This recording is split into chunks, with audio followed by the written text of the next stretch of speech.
వే gold trusted gold buyers మీరు తాకట్టు పెట్టిన బంగారాన్ని విడిపించి ఈ రోజు ఉన్న మార్కెట్ ధరకు కొనబడను. హైదరాబాద్ ని వణికిస్తున్నాయి ఎబోలా వైరస్. ఐసోలేషన్ లో ముగ్గురు ఎబోలా అనుమానిత లక్షణాలు కలిగినటువంటి వ్యక్తులు ఉన్నారు.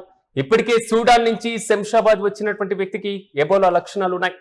ప్రాథమిక లక్షణాలతో జూబ్లీ హిల్స్ అపోలో హాస్పిటల్లో మరో ఇద్దరున్నారు. గాంధీ హాస్పిటల్ కి రిఫర్ చేశారు అపోలో వైద్యులు. అయితే గాంధీ హాస్పిటల్లోని ప్రత్యేకమైనటువంటి వార్డులో ముగ్గురికి కూడా చికిత్సను అందిస్తున్నారు.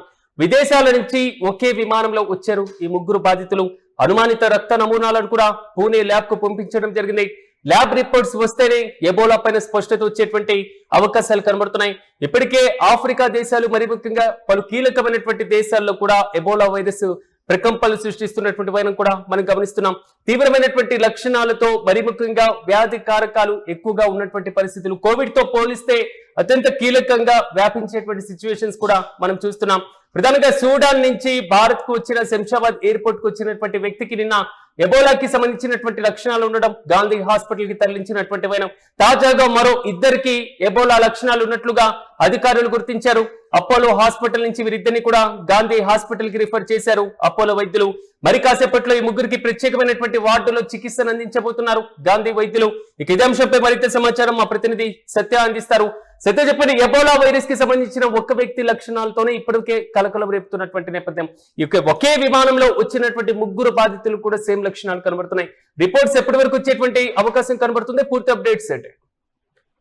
ప్రధానంగా హైదరాబాద్ లో ఇప్పటి వరకు ఎబోలా వైరస్ సంబంధించి ఒక్క పాజిటివ్ కేసు అనేది లేదు. అంటే ముగ్గురు అంటే ముందస్తు జాగ్రత్తలో భాగంగా ముగ్గురిని అనుమానితులను మాత్రం ఐసోలేషన్ లో ఉంచారు. ప్రధానంగా హైదరాబాద్ నగరంలో ఎబోలా వైరస్ ప్రజలు కొంత మరి ఆందోళన చెందే అవకాశం ఉంది కాబట్టి ఖచ్చితంగా ఈ సామాజిక మాధ్యమాల్లో వచ్చేటువంటి వార్తలను నమ్మొద్దు అంటూ కూడా మరి రాష్ట్రంలో ఒక్క పాజిటివ్ కేసు రాలేదు. సో ఆరోగ్య శాఖకు సంబంధించినటువంటి వాళ్ళు అయితే చెప్తా ఉన్నారు. అయితే ప్రధానంగా ఇక్కడ వీళ్ళు ముగ్గురు విమానాశ్రయం ఏదైతే అంతర్జాతీయ నిబంధన ప్రకారం ఎబోలా ప్రభావిత దేశాల ట్రావెల్ హిస్టరీ అలాగే జ్వరం వంటి ప్రాథమిక లక్షణాలు ఉన్నందున వారిని ఐసోలేషన్ తరలించారు. అంటే వాళ్ళకు ఉన్నటువంటి కొంత ఏదైతే ఇమ్యూనిటీ కావచ్చు, జ్వరం లాంటి ఇది కావచ్చు, ఆ గతంలో అంటే వాళ్ళు దేశాలు తిరుగుతూ ఉంటారు కాబట్టి ఆ ట్రావెల్ హిస్టరీ తీసుకొని దాంట్లో భాగంగానే మరి వాళ్ళని గాంధీ ఆసుపత్రి, సికింద్రాబాద్ గాంధీ ఆసుపత్రికి మేనేజ్మెంట్ కి అయితే తరలించడం జరిగింది. అయితే వాళ్ళ ముగ్గురిని కూడా ప్రత్యేక ఐసోలేషన్ వార్డులో ప్రస్తుతం అయితే వైద్యులు వారికి మరి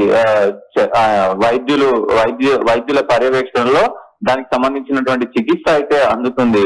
అయితే అనుమానితుల రక్త నమూనాలను సేకరించి ఏదైతే నిర్ధారణ పరీక్షల కోసం హైదరాబాద్ లోని సిసిఎంబి మరియు పూణేలోని నేషనల్ ఇన్స్టిట్యూట్ ఆఫ్ వైరాలజీ ఆ ల్యాబ్ లకు అయితే పంపిస్తారు. ఈ నివేదిక వస్తే తప్ప మరి అసలు ఒక స్పష్టత వచ్చే అవకాశం ఉంది.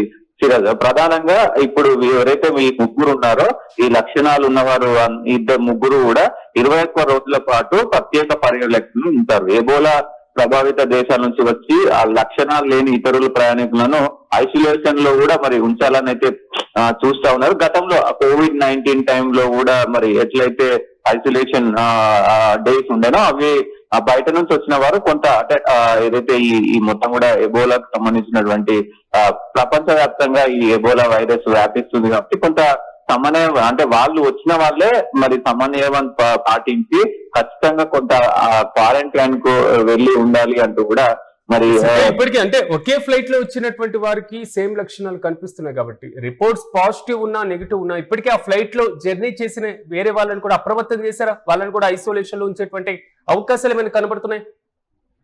వైద్యులు ఇటు ప్రభుత్వం కూడా అదే చెప్తుంది సార్. అది 21 రోజులు ఐసోలేషన్ ఉండాలి. సరే మీకు లక్షణాలు ఉండొచ్చు లేకపోవచ్చు, మాకు డౌట్ వచ్చిన వాళ్ళని మాత్రం ఎవరైతే డౌట్ వచ్చిందో ఆ డౌట్ వచ్చిన వాళ్ళని మాత్రం ఖచ్చితంగా ముగ్గురిని వారు క్వారంటైన్ లో తీసుకున్నారు. గాంధీ ఆసుపత్రిలో ప్రత్యేక వార్డులో వాళ్ళ నుంచి కూడా మరి పర్యవేక్షిస్తున్నారు. కాబట్టి మిగతా వారు కూడా సొంత అంటే ఏదైతే వాళ్ళ సొంత మరి ఈ క్వారంటైన్ లో ఉండాలి. 21 రోజుల పాటు ప్రత్యేక పర్యవేక్షణలో ఉంచాలి. మీరు అంటే అందరితో కాకుండా కొంత దూరంగా ఉండాలంటూ కూడా మరి ప్రభుత్వం అలాగే ఆరోగ్య అధికారులు కూడా స్పష్టమైతే చేశారు ఇప్పటికైతే. అయితే ఆ పూణేకి సంబంధించినటువంటి రిపోర్ట్ గానీ, సిజిఎంబి హైదరాబాద్ కి సంబంధించినటువంటి రిపోర్ట్ గానీ మరి ఈ రోజు సాయంత్రం కానీ లేదంటే రేపు కానీ వచ్చే అవకాశాలు ఉన్నాయి. ఇవి వస్తే అంటే ఇది వచ్చే అవకాశం ఉంటుంది సిరాజ్. ఎందుకంటే ఈ మధ్యకాలంలో ఈ 3 కేసులు వచ్చినాయి ఏవైతే ఉన్నాయో అది సోషల్ మీడియా వ్యాప్తంగా కొంత భయాందోళన గురి చేస్తా ఉంది. ఖచ్చితంగా ప్రజలు కొంత భయపడే అవకాశం ఉంటుంది. గతంలో COVID-19 ఏ తరహాలో వచ్చిందో ఇది కూడా అదే తరహాలో వస్తుంది అనేది కూడా సోషల్ మీడియాలో వైరల్ అవుతుంది. ప్రజలు ఎక్కడ కూడా భయభ్రాంతులకు కావద్దు. ఖచ్చితంగా ఇంకా మేము వాటిని నిర్ధారించలేదు. కేవలం మాకు డౌట్ వచ్చి మాత్రమే మేము వాళ్లకు స్పెషల్ క్వారంటైన్ లో ఉంచాం తప్ప ఎబోలాకు సంబంధించినటువంటి లక్షణాలు కానీ ఎబోలాకు పాజిటివ్ గానీ ఇప్పటి వరకు ఇంకా రాలేదని అయితే మరి వైద్యులు చెప్తున్న పరిస్థితి కనబడతా ఉంది. చూడాలి మరి ఏదైతే ఈ పూణే ల్యాబ్ గానీ హైదరాబాద్ ల్యాబ్ గానీ మరి టెస్టుల తర్వాత ఎలాంటి పాజిటివ్ వస్తుందా నెగిటివ్ వస్తుందా దాన్ని బట్టి కూడా వచ్చినటువంటి ఆ ఫ్లైట్ లో వచ్చినటువంటి వాళ్ళని కూడా ఇంకొంత మరి అప్రమత్తం చేసే అవకాశాలు అయితే ఉంటాయి. Right Satya, thank you. మొత్తం మీద హైదరాబాద్ లో ఎబోలా వైరస్ కి సంబంధించినటువంటి లక్షణాలు ఉండడం, ఆ వ్యక్తులు ఇప్పుడు గాంధీ హాస్పిటల్ లో చికిత్స పొందుతుండడం కొంతవరకు కలకలం రేపుతున్నాయి. ఐసోలేషన్ లో 3 ఎబోలా అనుమానితులు ఉన్నారు. ఇప్పటికే సూడాన్ నుంచి శంషాబాద్ కు వచ్చినటువంటి వ్యక్తికి ఎబోలా లక్షణాలు కనబడ్డాయి అని వెంటనే గాంధీ హాస్పిటల్ కి తరలించారు. అక్కడ ఐసోలేషన్ పెట్టి పూర్తి స్థాయిలో అతని బ్లడ్ శాంపిల్స్ ని కూడా పూణేకి పంపించినటువంటి వైనాన్ని మనం గమనించాం. ప్రాథమిక లక్షణాలతో జూబ్లీ హిల్స్ అపోలో హాస్పిటల్ కి వెళ్లారు. మరో 2 వ్యక్తులు గాంధీ హాస్పిటల్ కి రిఫర్ చేశారు అపోలో వైద్యులు. గాంధీ హాస్పిటల్లో ప్రత్యేకమైనటువంటి వార్డులో ఈ 3 కూడా చికిత్సను అందిస్తున్నారు. అయితే విదేశాల నుంచి ఒకే విమానంలో వచ్చినటువంటి 3 బాధితులు కూడా సేమ్ లక్షణాలు కలిగి ఉండడం కొంతవరకు కలకలం రేపుతున్నా వీరి యొక్క రక్త నమూనాలను కూడా పూణే ల్యాబ్ కి ఇప్పటికే పంపించినటువంటి వైనం మనం చూస్తున్నాం. ల్యాబ్ రిపోర్ట్స్ వచ్చాక ఎబోలా పైన స్పష్టత వచ్చేటువంటి అవకాశం అయితే చాలా స్పష్టంగా కనబడుతుంది. ఇప్పటి వరకు ఉభయ తెలుగు రాష్ట్రాల్లో అయినా లేదా భారతదేశంలో అయినా ఒక్క ఎబోలా కేసు కూడా నమోదు కాలేదు. సాధారణంగా గాలి ద్వారా ఎక్కువగా వ్యాప్తి చెందినటువంటి కేసు ఎబోలా కేసుకు సంబంధించి అంటే కోవిడ్ తరహాలో గాలి ద్వారా వ్యాపించేటువంటి అవకాశం లేనందున మలమూత్ర విసర్జనలు లేదా రక్తనాళాలు వీర్యం వీటి ద్వారా మాత్రమే ఎబోలా కేసెస్ ఎక్కువగా ఒకరి నుంచి మరొకరికి చేరుకునేటువంటి అవకాశాలు కనబడుతూ ఉంటాయి. అయితే ఫ్లైట్ లో దీనికి సంబంధించి ఒకేసారి జర్నీ చేశారు కాబట్టి సేమ్ ఎబోలాకు సంబంధించినటువంటి లక్షణాలు కొంతవరకు కనపడుతున్నాయి కాబట్టి అధికారులు కూడా వెంటనే స్కానర్ ద్వారా వీరిపైన అనుమానం వ్యక్తం చేస్తూ కూడా వెంటనే వీరి బ్లడ్ శాంపిల్స్ ని తీసుకున్నారు. పూణేలో ఉన్నటువంటి ల్యాబ్ కి కూడా పంపించడం జరిగింది. కొంతవరకు ఈ ల్యాబ్ రిపోర్ట్స్ వచ్చిన తర్వాత అందరూ ఊపిరి పీల్చుకునేటువంటి అవకాశాలు అయితే కనబడుతున్నాయి. తాజాగా ఆ లక్షణాలతో బాధపడుతున్నటువంటి వారికి గాంధీ హాస్పిటల్లోని ప్రత్యేకమైనటువంటి వార్డులో ప్రత్యేక చికిత్సను అందిస్తున్నారు గాంధీ హాస్పిటల్ వైద్యులు.